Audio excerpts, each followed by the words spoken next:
Right. ఇప్పుడు మనం మరో బ్రేకింగ్ చూద్దాం. బీఆర్ఎస్ వర్కింగ్ ప్రెసిడెంట్ కేటీఆర్పై ఎంపీ చామల కిరణ్ కుమార్ రెడ్డి తీవ్ర స్థాయిలో ధ్వజమెత్తారు.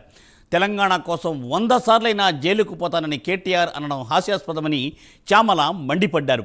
కేటీఆర్ అవినీతి కేసులో ఏసీబీ విచారణ ఎదుర్కొంటున్నారన్న విషయం మర్చిపోకూడదన్నారు చామల కిరణ్ కుమార్ రెడ్డి. అనధికారికంగా ప్రజాధనం దారి మళ్లించారని, ఈ కేసులో ప్రధాన సాక్షి అరవింద్ కుమార్ విదేశాలకు పారిపోయాడని చామల తెలిపారు.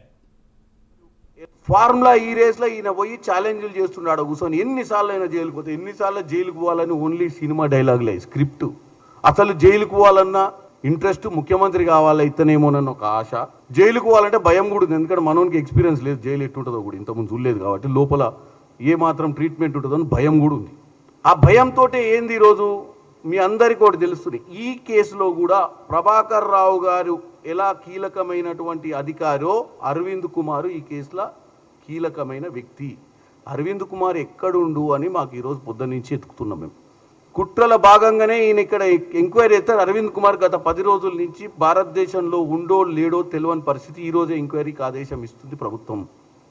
అరవింద్ కుమార్ కుటుంబ సభ్యులు కూడా ఈరోజు అనుకునేది ఏంటంటే ఆయన విదేశాలకు పోయిందా, మరి ఎక్కడుండో కేటీఆర్ గారే చెప్పాలి, మరి అరవింద్ కుమార్ గారు ఎక్కడుండో ఆయన బయటకు వచ్చి చెప్పాలి. ఇప్పుడు ఈరోజు కేటీఆర్ గారు ఏసీబీ ఎంక్వైరీకి పాల్గొంటుండు, కానీ అసలు విట్నెస్, అసలు అధికారి దీంట్లో టోటల్గా 44 కోట్ల రూపాయలు ఏదైతే ఆ క్యాబినెట్ ఆమోదం లేకుండా జరిగినటువంటి ట్రాన్స్ఫర్కి మెయిన్ విట్నెసే ఈరోజు ఫార్ములా ఈ రేస్లో ఈయన పోయి ఛాలెంజ్లు చేస్తున్నాడు కూర్చొని. ఎన్నిసార్లు అయినా జైలుకు పోతే, ఎన్నిసార్లు జైలుకు పోవాలని ఓన్లీ సినిమా డైలాగులే, స్క్రిప్ట్.